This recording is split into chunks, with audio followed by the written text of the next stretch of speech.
Hi there, thank you for joining me again today. I'm quite excited because I've just bought these new Pebeo acrylic paints and they're very iridescent, so I want to try them today and see what we can do. There's a couple of shades of turquoise and the sort of blue-black colour. So first of all, what I want to do is mix up some of the blue-black with some just clean water in this little metal dish so that I can actually use it to pour. These little metal dishes are great because they've got a little bit of a lip, which makes it easier. So let's carry on and see what we can do. So this is another of the nice boards that I've been using, and I just put some titanium white acrylic on it and put some of these colours into my mixing dish. And I'm also going to use one of my favourite, which is the acrylic inks. So first of all, I'm just going to spread the titanium white paint. This is just ordinary titanium white, just using my sort of medium-sized palette knife. I just want to get a good covering over all of this board. This is another 10 by 12 canvas board, and I just want to make sure it's nicely covered, and I'm going to go straight in with the paints while it's still wet. Quite often I let it dry, but today I want to actually blend it in with the white. And this is one of the turquoise colours, which is absolutely beautiful. I will put the colours into the description at the end for you, but there is a iridescent green blue and an iridescent blue green, so they've got slightly more the blue green has got more blue and the green blue has got more green, so it makes a really pretty mixture of colours. So blending them in again with the medium-sized palette knife into that damp white paint, it makes it really easy to spread the colours, move it across the canvas board and make a sort of backdrop. This is what I'm doing here, is making a backdrop. Now I've switched to my larger palette knife and I'm going really quite generously, spreading that colour about. This is the blue-green. You can tell it's slightly more turquoise blue than the other one, and quite more intense colour there. I put a little bit more colour on.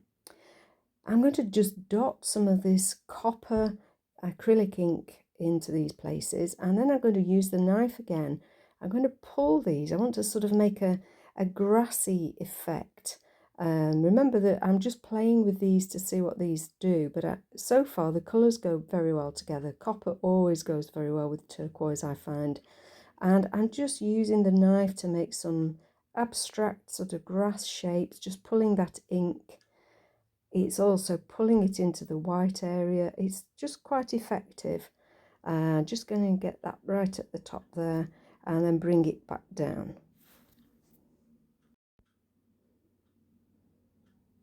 Now I'm actually going to use the knife and pull the ink downwards. Remember, you can change direction. It makes it easier. Now I'm going to go in with some of that turquoise blue and pull that down just from the top. I want just a few lines just to break up. And even though the paint isn't always visible, what it's doing is making lines in the wet paint. So they're adding texture. And I'm just going to dab that little bit of copper across there just to give it a little bit of a base, so that it doesn't disappear into nothing. Just very softly. There we go. So this is looking good. I'm pleased with the effect so far, and you know you can't see the iridescence, but it really is quite shiny. So using the mixture that I've made with a pipette, just like the copper paint, I'm going to just put a few little bobs down there and then start working again with the knife. Now this is obviously much darker. It's a very odd colour. It's a sort of black, but it's got a blue shine to it. Later on I'll be able to show you a little bit better, but at the moment trust me that it is actually iridescent and it's doing some interesting things here. So I've got my grasses and I want to add a little bit of that pearlescent white paint I put into my mixing tray. I just want to put a little bit of that underneath again, just to give a bit of shine. And I'm just pulling a little bit of colour around, and now adding some of that beautiful green blue. You can see it's a little bit more turquoisey, and just grazing it across there. Such beautiful colours together. And we'll put a little bit of the pearlescent on this side. And now I'm actually just going to scrape into that blue-black with the blade of the knife and just lift out some of those heavier areas. That's thinned that down quite nicely. And then we'll add a little bit of that darker blue across here, I think, just to give a little bit of grounding, a little bit of base. And again, just pulling it out with the knife. I'm not planning this, I'm just going where I just feel I want to add little bits of colour. Remember, this is early stages, we'll be able to go over the top. And now I want to cut through that fresh paint so that reveals the white that's underneath. Just pushing with the knife. You can be quite firm because on these boards they are quite sturdy. They're built for this sort of work, so it's perfect. And now I'm just going to go in and blend some of that blue-green in and add a few more drops of copper. I'm going to sort of make a little grassy shape there. I want to balance the colours. There's only a limited palette here, which is great. It means you're not going to clash with anything. And just using a water spray just to get that moving a little bit, and the palette knife just to assist it on its way. Sometimes it just needs a little bit of help because the metallic sort of mica powders in the ink don't move as well as just pure ink. And just dabbing that little bit out there with a piece of tissue paper, kitchen towel, whatever you've got to hand, and a little bit more spritz, and we'll just start that moving. And you can see the lovely copper shade is really, really pretty. It's a warm colour. It lends itself to working with turquoise. You can put in as much or as little as you like, obviously. We can remove this later. The beauty with this is we're building up the layers. So if we decide that there's too much, we can always adjust it. It's not a problem. This is the beauty with acrylics. Okay, plenty of water making that move. As I tilt it, you can actually see that blue-black on the left-hand side reflecting. Okay, I'm going to dab some of that out again, lift out some of that colour, and now I'm going to pour some of that blue into it. Let's see what we get here. You can actually see the blue colour a lot better at this angle. And again, just mixing that in with the copper. It is a beautiful shade. I'll put a little bit more. I don't know why I only put 2 blobs there. That's not a very good way. It look like a pair of eyes. Okay, so lifting out some of those runs. Again, it's adding texture because the paint beneath is still damp. So where I've dabbed will actually create texture. And now I'm just going to cut into that. Just wiggle the knife through it. Takes the colour up and introduces some white areas as well.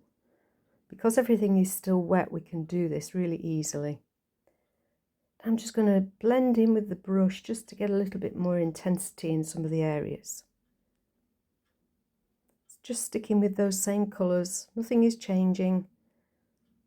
We're just putting that paint straight on with the brush.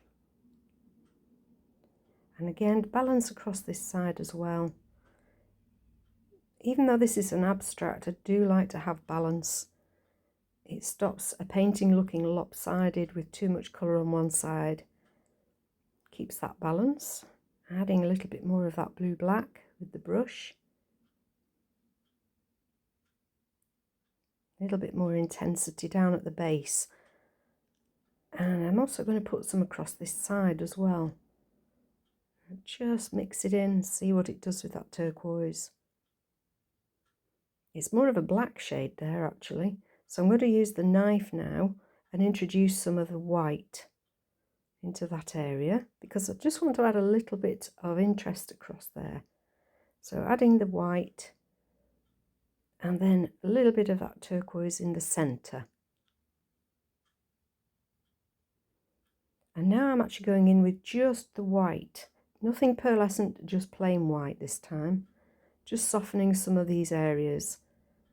Remember I said we could go over, we could shift, we could make things disappear. We can add in wherever we want. And that's what I'm doing here. Just looking at it, just standing back and just observing where I want the colour and where I want to soften areas.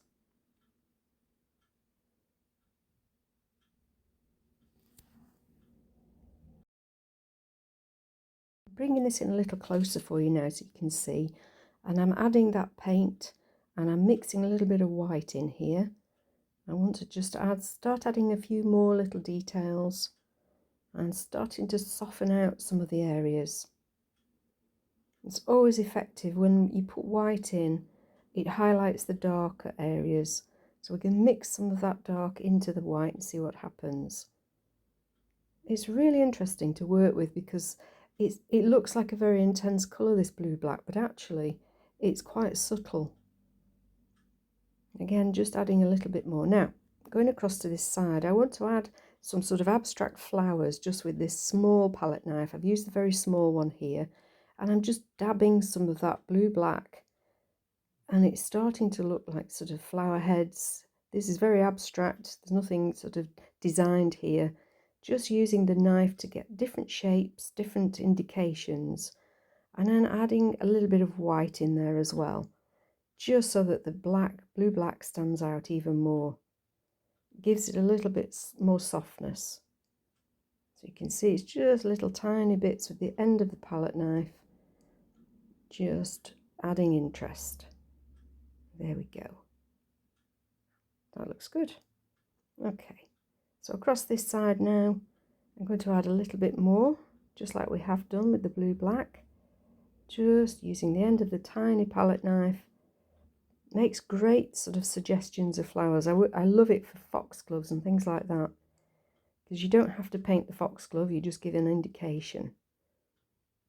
Now, you can see here that I've actually taken out quite a bit of the colour in the centre. I've softened it down. It just looked a little bit stark, but now I'm going back in with the copper ink and just starting to add a little bit more colour, but not as much as we had before. You can still slightly see the colour that we had underneath. It's almost like a distant colour now, and I'm happier with this because it's softened down and given it a little bit more interest, but not quite the sort of lump that we had in the centre.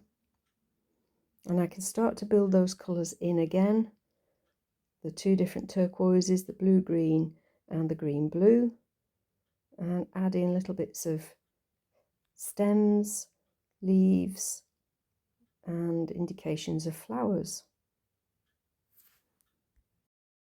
Going right back into the centre here and adding some of the blue-black into the middle in different places, just to give that little bit of emphasis. It just makes things stand out a bit more. And I'll add a little bit of more of that green-blue there, like a little bit of a flower head. And a little bit of the dark again, it sort of got lost.